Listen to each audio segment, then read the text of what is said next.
Welcome, ladies and gentlemen, to the Film Club Podcast, where every week me and Miss Boo pick a movie, we talk about it, sometimes it's good, sometimes it's bad, but it's always fun at the Film Club. Miss Boo, how are you doing? I'm doing good today because it's my pick today. It is your pick today. And it's a hell of a pick. It's a great pick. It's a movie that we actually both really enjoy. It is a movie we both enjoy. And today's pick to go with our tribute to cinematic heroes is Captain America, the First Avenger. Yes, the first in our podcast history where we're doing a Marvel film. I also believe it's our first superhero film. I think so, but it feels right to start with Captain America. I mean, he is the first Avenger. Exactly. It would be kind of awkward to jump into the Avengers and not talk about the First Avenger. Exactly. And this is also an interesting pick because I have a love-hate relationship with the MCU as of late. Yeah, which is kind of weird to me because I know you love Marvel and you love Captain America. He's up there as well. I'm a huge comic book guy. I've been reading comic books since I was a kid. Yeah. It's just one of those things where, you know, like the Marvel movies, I was very excited when they were coming out. Mm-hmm. And then we got, like, it just kept going and going and going. At this point, I'm just like, can these guys just miss once? Can we just get one bad Marvel movie so I know they're fallible? No, we can't. They all have to be amazing. I guess they have to, because if not, then they will bankrupt a whole, like, country. But yeah, so this movie here we have is Captain America, and I was a big fan of the Captain America trilogy. Oh yeah, me too. This one is interesting, right? Because this comes out in 2011. It's the last film before, like, the Avengers comes out. Yeah. Which comes out, I think, in 2012, right? Literally the year after. Yeah. And when this comes out, though, it is the lowest grossing Marvel film, MCU film. It only beats out The Incredible Hulk. And it makes no sense because it's such a great movie. It's a great origin story. And it's also not only a great origin story, it was a comeback film for the director, Joe Johnston, who, if people don't know who he is, you really should. Because he was the director of Honey, I Shrunk the Kids, The Rocketeer, Pagemaster, Jumanji. He worked on, like, the visual effects for Star Wars and Indiana Jones. He was also the character designer for Iron Giant. Basically, this guy is, like, amazing and has a monopoly on a lot of parts of your childhood. And he stopped directing for, like, a long time until this came out, and then it comes out. It's a pretty okay hit, pretty big. Yeah. And with that, we also have Chris Evans, who, up until that point, was mostly known as Johnny Storm from the Fantastic Four movies. Yeah, I saw that in the theater, and whew, that was a rough one. Yeah. I think the biggest role he had since then was a glorified cameo appearance in Scott Pilgrim vs. the World. Yeah, he was in that too, and he was in a bunch of early 2000 like teen comedy movies. Not Another Teen Movie. I remember that one. Yeah. That was the first movie I ever saw Chris Evans in. No regrets. Same, I agree. But that's the interesting thing about this movie. Because it comes out in 2011. It's not nearly as big as people think it is, but it sets up the biggest movie of, like, the decade. Yeah. But we got to talk about this one. I'm kind of excited about it. Where do you want to start? Well, let's start at the very beginning with the characters. With the characters. Okay. We got Captain America, the epitome of a Norman Rockwell painting of wholesomeness. He is literally everything you want to be a superhero. And he's beautiful. Well, I mean, is that before or after he gets the six-pack and grows like 1.5 feet? That's just, the cherry on top of the sundae. Right. Totally. Mm-hmm. Do you know about how they did that to Chris Evans? Yeah. Where they got the, like, a stand-in actor and they, like, CGI'd his face onto the CG actor. Mm-hmm. And then, later we get the reveal where he's full Captain America, ripped, jacked, and he's, 6 feet tall, probably over that. But it was interesting. I saw the behind-the-scenes making of that and just, all the layers that it took to make skinny Steve Rogers into Captain America that we know. It is kind of weird because this is a little early in that kind of technology. Yeah. Do you think it still holds up? Because there's a lot of, like, CG parts in this where there's, like, CGI backgrounds because they're trying to recreate 1940s New York, 1940s Europe, and all this stuff. And I'm curious, do you think some of the effects still hold up? Some of them do. I mean, with Steve Rogers, before he becomes Captain America, you could tell just like with his face, it's kind of frozen on the body. It's a little Photoshoppy, right? Like you can yeah. tell the camera is back an extra few steps, so you kind of got to look a little bit harder, Yeah. but it's not that seamless. No, it's not that seamless. I mean, it was really good for the time that it came out. Mm-hmm. And, just with time progressing and technology progressing, it would probably be more flawless now. It would just move and kind of mesh well now, but for the time, I think it worked. And this movie also has a very heightened aesthetic and visual style. It feels like a comic book. Yeah, it does. It feels like a comic book, a cartoon. It feels... Everything is a little bit oversaturated. Everything has that little bit of fuzz to it, kind of like you're watching somebody's memory of something going on.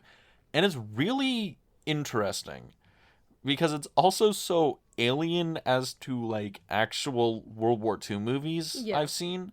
I mean, a great example is this does not look at all like Saving Private Ryan, for example. No. Like the war sequences of this are very... We're marketing this to kids, guys. Like, let's not have people's limbs blown off. Even for kind of a Disney movie, this is so a Disney movie. Yeah, we still get some kills. It's not like And Boo, being a horror person, is like, well, what's the body count here? I want Captain America to have a body count comparable to Jason Voorhees. Hey, that's, an early question with the doctor that helps him become Captain America. He asks him, "Are you in this to kill Nazis?" And he goes, "No, I'm not in it to kill anybody." So we see I just don't like bullies. Exactly. So we see the integrity of Steve Rogers. Which, by the way, is the hokiest line in cinema history, and it is perfect for this movie. Because that was a lot of the critiques that critics and people had for this, was that it felt very hokey, it felt just so oddly wholesome, it had no real like grit to it or anything like that. Well, no, it was romanticizing the 40s and the war, so it didn't feel hard and depressing. It felt... wholesome's a good word. It felt very stylized, first stylized, kind of like a fantasy world. This is what we're kind of getting with it, like an alternate universe of America in the 40s. Yeah, and I'm wondering about that because we have that heightened visual style, we have that heightened story, we have the very wholesomeness up front. Like Steve Rogers as a character is a very, drink your milk and say your prayers, we're gonna get 'em, boys. It's a very, just good guy character. Yeah. And do you think that the film's objective of leaning very hokey, all-American, aw shucks characterization affected its box office result? Do you think people are just a little too jaded and we're like, we don't want this guy. We want Robert Downey Jr. We want Iron Man tossing back scotch on the rocks and shooting missiles? No, I think maybe it was just they didn't want a period piece. And that period piece was important to set up what we would later have, in modern times. So I think it's just people didn't want to see maybe a movie from the 40s, a superhero movie from the 40s. Maybe. When it's important to kind of lay down the groundwork of knowing how he becomes Captain America, how he meets Agent Carter, how Bucky Barnes, gets introduced into the MCU. Because Bucky becomes having a huge part in the MCU after this movie. Yeah, he becomes the Winter Soldier. And it's strange because I feel that the Captain America franchise is the most consistent of the MCU. Because Iron Man, though the first Iron Man movie is, very, very good, Iron Man 2 is not a great movie. It's not a great movie. I still enjoy watching it every now and then. Yeah, but I mean, if you're doing the Marvel marathon, you've seen the Marvel marathon, right? Yeah, I and have. Everybody makes the comment of Iron Man 2 is where you get up to take a break. Yeah. There's a reason why it's Iron Man 2. But with the Captain America films, Captain America, First Avenger, Winter Soldier, Civil War, I have a feeling those are considered like S tier films in the Marvel canon. Oh yeah, you don't walk away from those. You stick with those. because they're really pleasurable to watch.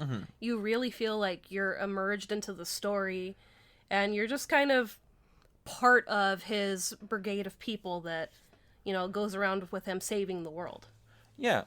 And then it all again comes back down to our character, Steve Rogers. And we like seeing this character be Captain America and do things. And it's kind of weird because Captain America has now been written out of the MCU, and the mantle's been picked up by Falcon, played by Anthony Mackie, I believe. That's correct. And it's kind of weird because Chris Evans has made a point that he liked being Captain America, but the amount of effort and work and how limiting it was to him in the rest of his career, he's like, I can't do this anymore. I know, and I wish, maybe someday he'll come back. It would be great to see him as Captain America again. But I wasn't too sure about someone else taking the reins after Chris Evans. But Anthony Mackie does such a good job as Captain America. Well, that actually leads me to an interesting question, but I'll let you finish. No, go for it. So, Anthony Mackie picking up the mantle of Captain America. Yeah. But he's not playing Steve Rogers.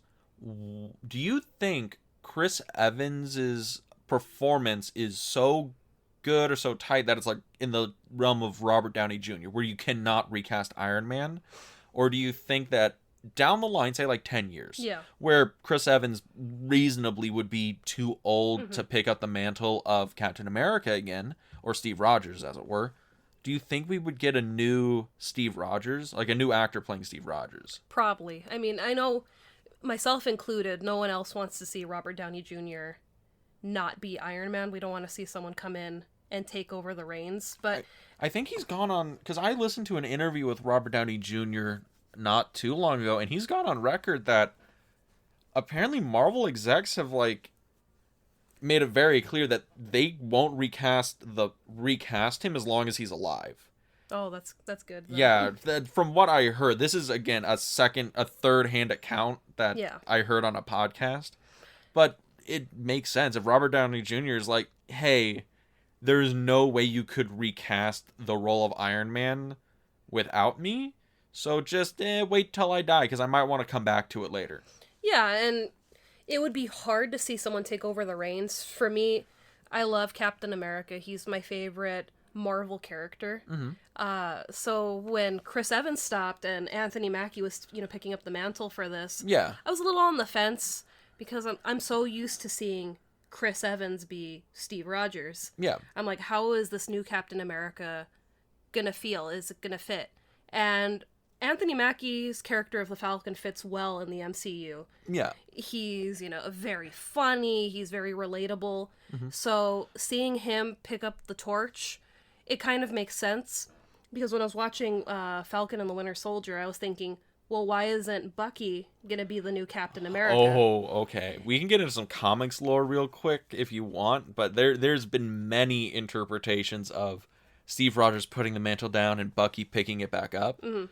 But very recently, I believe they made a new series called The Falcon and Captain America, or The New Captain America, which I read, and it was explicitly so they could make precedent that the Falcon would take the mantle of Captain America. It's been done before. I think the first instance of this was back in the 70s. Yeah.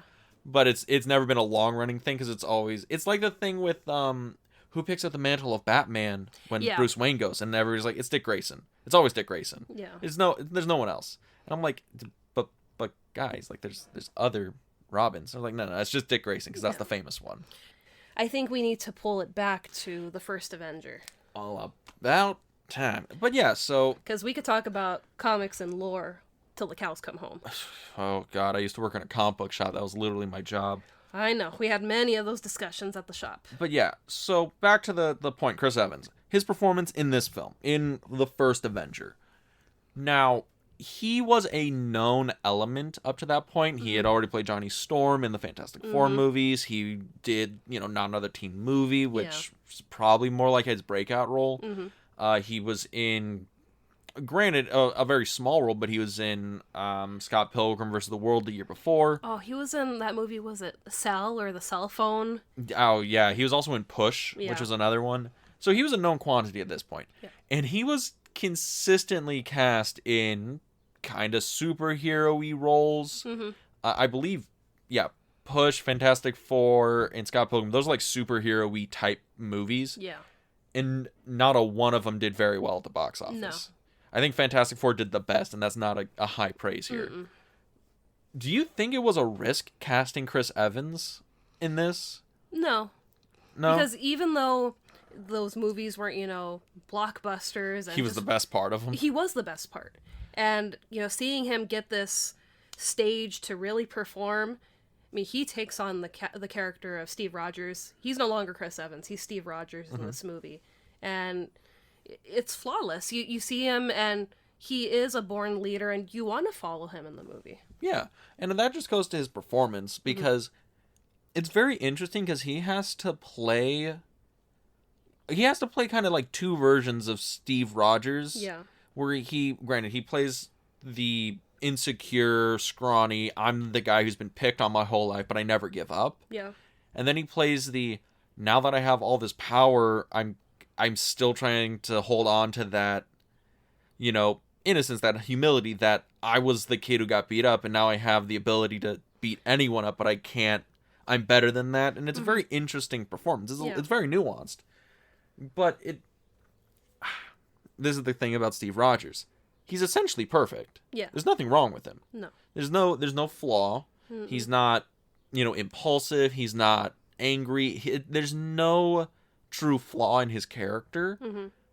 And the story, usually what goes on in a lot of stories, a character has a flaw or an obstacle or something internally that they need to cross to, complete their arc. Do you think the story suffers with Steve Rogers not having an inherent flaw or some internal conflict that he's trying to fight against? Because the story's very broad strokes. It's very just big, bombastic points, things going on, and it's very good. It's a very good story. But do you wish you saw a little bit more there in the writing? No, because we get the flaws towards the end of the movie. Mm-hmm. We have the struggle of him not amounting to what the military needs, and not amounting to himself, because his personality is bigger than his body type. He is, he is Captain America, but he's stuck in Steve Rogers' body for the first 15-20 minutes of the film. No, I think it's more than that. It's probably close to the first half hour, probably. So he's stuck, and he's been stuck like that his whole life, and then we get to see him as Cap, where he's just, I'm gonna save the entire world. And it's not till later where he loses Bucky, and then ultimately loses his life. Well, there's magic shit going on. There's magic stuff, but I think that's where we start to see Steve dealing with obstacles in his life that he's not really going to get over for a while. Well, I understand that, but that's at the very end of the movie where, boom, now there's things that are wrong, because he crashes in and then he wakes up and he's now in the present day, and then we have the whole man out of time story. Yeah. But that's something that's set up in the last 5 minutes, 10 minutes of the movie, where up to that point, there's nothing to grab on to in terms of flaws. Granted, him as a character, I loved watching this, because Joe Johnston is a damn good director, and he knows how to direct, these all-American, aw shucks, whatever stories, and it's just wonderful to follow it. It's a very well-told story and a very good movie. I was curious your thoughts on Steve Rogers as this flawless character, and if that detracted. Yeah, and I know we get the flaws later on, but another obstacle that he faces the whole movie is dealing with Hydra. Yeah, with Red Skull. So, Yossi Schmidt. But that's really his struggle, is getting to Red Skull the entire time to save the world. So it's not just, pomp and frill. It's, we're working our way through Europe trying to get to him. Yeah, and there's real, physical stakes in hand. It's just not an internal conflict. But I think, granted, the point of the movie is is that big adventure. Yeah. Like we're gonna punch Hitler 200 times. We're gonna save the day. Drink your milk, say your prayers. We're doing this. And donate your medal. Yes, get your war bonds. Yes. Yeah. Which is, again, it's super hokey, but it's just wonderful. Like, they don't, like, this kind of a movie, I don't think they make this kind of a movie anymore. I think things are a little bit too cynical now. It might be a thing where the film is harkening back to a very different, like, film language and culture going on than what was the norm in 2011, because the number one film when the film came out was Harry Potter and the Deathly Hallows Part 2. It was the final Harry Potter film. Yeah. So, and just saying, the Harry Potter films near the end got very, darker, a little bit more. Yeah. Kind of like the MCU. They got a little bit more edge to it as they went on. Yeah. I mean, granted, the MCU is not, there's not really a lot of edgy grittiness to the MCU. No, but it's not like when the Avengers first came out and it was just amazing and the ending was so funny and cool to what we get at Endgame Part 2 where there wasn't a dry eye in the audience. Yeah, we got the ending of Robert Downey Jr.'s run as Iron Man. There was a lot of stuff there. Yeah. But do you think that is why the movie might have had a poor performance when people watched it, or poor reviews or responses? It felt like so old-fashioned. I think so. That you're like, because it feels so old-fashioned, right? Yeah, and I think that's probably what this is. No one really wanted like an old-fashioned superhero movie. They wanted a modern superhero movie, and they wanted Iron Man. Yeah, and it's like, you can't tell the story of him in a modern setting without going back to where he's originally from. Or you can't tell this story with modern sensibilities. Yeah. I think that's why they got Joe Johnston for this, because, I mean, The Rocketeer is a prime example where that is a very old-fashioned kind of movie. It is essentially a serials and it's story. a really good movie. I love The Rocketeer. That was one of the movies I watched as a kid that I rewatched later, because I do this every once in a while where I'll go back and watch movies from when I was a kid. Yeah. Just to see if they still hold up, right? Yeah. And I will admit there are a lot of them that do not hold up. I am sorry, Air Bud. They do not hold up. I saw Air Bud in the theater. Oh my god, I don't think I was alive when they were Probably being not. released. But Rocketeer holds up. Rocketeer is great. I need a Criterion release of The Rocketeer. But it's a very old-fashioned kind of movie. And this, again, is prime for a Joe Johnston kind of film. It's a very old-fashioned story going on. Because I believe this is the only MCU film he directed. And it's the perfect one, because it's the one that's set super, like, it's set in the 40s. It's set in, like, bread and butter, what he wants to be talking about. But, yeah. Do you got any other little things you want to talk about on this one?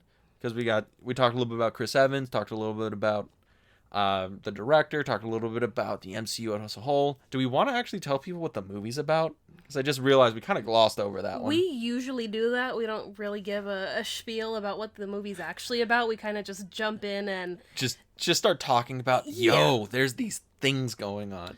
But I think you should tell everybody what the movie's about. Well, the movie at its heart, what it's really about is this guy punching Nazis, and it's great. So, that's basically it. I mean, you have Steve Rogers, who is a guy who wants to go and, serve his country, but he can't. He's got asthma, he's had scarlet fever, he just has a laundry list of ailments that he's faced in his lifetime. Yes, and with the help of a German scientist working for the U.S. government is like, I can give you the ability to serve your country with this super secret serum. Steroids, and I'm gonna, also hit you with some radiation. It'll be great. Don't worry, you're not gonna be the Hulk. And then he does that. Steve Rogers then turns into, jacked Superman, and goes on to, beat all the Nazis in World War II. And this is against the Red Skull, played by Hugo Weaving, and who is using magic and Nazi power stuff to... And the Tesseract. Yes, that's the magic part I was talking about. Yes. I like how people are like, dude, it's the Tesseract. You have to be specific about this. I'm like, it's fucking magic. It's literally Asgardian magic. It is, but it's the Tesseract. Ah, God. So he's using the Tesseract to make weapons of mass destruction, WMDs. You know, lack of evidence is not evidence of absence. Don't worry about it. And then Captain America does this globetrotting adventure around Europe to beat him. And then to stop him from blowing up everything, he crashes him in the Arctic Ocean. That's basically the whole movie. And I think you forgot, a pivotal part of that movie. Is it the love story? The love story with Agent Carter. Well, yeah, but I'm a dude. Like, I'm not here for the love story. I'm here for the Nazi punching. Wow. Yeah, I know. How could you forget Cap's best gal? Cap's best gal. But yeah, and it is a really cute love story that I think is wonderful because over the course of the cinematic MCU, it actually pays off in Endgame. But do you think that the love story worked in this movie? Or that is interesting. Or are you just a guy, I want to see, Captain America, guns, and pang pang pew pew? No, not pang pang pew pew. It's bing bang bing bong. But Well, it's bang bang pew pew. Yeah. But no, I thought the love story actually worked really well. I thought they had really good chemistry on screen. Mm-hmm. It is very interesting because Agent Carter does come off as a very colder character, but the evolution of their relationship just is a really well told love story. It's very good. Yeah. I very much enjoyed it. I mean, it's, to go back to your wholesome argument, we even get, like, the movie reels in the theaters where they show what's going on with the war, and they've got that great scene with Cap where he's out, and he's, pointing at the maps, and he's got his compass out, and he's got Peggy's picture in the compass, and he just kind of snaps it shut. Great little piece of visual storytelling. Yeah, there's... No words said, and we already know. There's just music going on, and you just... Without having them in the same scene together, you just feel that love and that strain of them not being able to be together until we really get to see some strain after this movie ends. Yeah. There you go. So, Boo, do you got anything else you want to say about this, or are you all tuckered out? If you haven't seen Captain America, the First Avenger, highly recommend watching it. I would also recommend it. Going on a streak here of Boo's picks that I actually enjoy. Because she thinks I hate all of them. He does. I don't. But yeah, I really like this one. Would recommend it. 8 out of 10. Would watch again. I'm going to go 9 out of 10 because I'm a sucker for a love story. No, you're a sucker for Chris Evans' abs. It's up there. But, speaking of heroes, I think we have another hero in our midst. We have the greatest hero coming up. This is my pick. And it's also the last pick of the month because no more cinematic heroes. We're going to be jumping into August soon. We will. And I have to let you know something. Yes. I like Marvel. Marvel is, where I like to read some books. But DC Comics, that's the real heroes are. The greatest American hero. Wonder Woman, I know. Oh, please. Doesn't hold a candle to Superman, specifically Richard Donner's original Superman, starring Christopher Reeves. Came out in 1979, I believe. Also has Gene Hackman in it. Mm-hmm. It's also one of the highest grossing superhero films pre-MCU. And it'll make you believe a man can fly. Also, R.I.P. Richard Donner. You were recently passed. You were an amazing director. Yeah. And we're gonna watch one of your greatest films. It really is a great film. I love Superman, and he was Superman for us before Henry Cavill. He is still Superman for me. What the fuck you mean? Well, Christopher Reeves is not Richard Donner, but Christopher Reeves is still my Superman. They're both for me. Yeah, okay. We're just going to go for the wrap-up. So next week, we'll be watching Superman. Yes, and I'm excited. Me too. And if you want to hang out, watch along, you can also check us out on our YouTube channel, In the Frame, where you can also watch me talking to my boy David about 2 movies every week on the Double Feature Picture Show. Boo, anything else you want to plug? Where else they could find us? Well, if you want to listen to us on a different platform than you currently are, you can find us on Anchor FM, Apple Podcasts, Spotify, and Google Podcasts, and pretty much everywhere where podcasts are streamed. And if you want to follow us on social media, you can find us on Instagram and Facebook at the Film Club Podcast. And with that, see you next week. At the Film Club. Peace.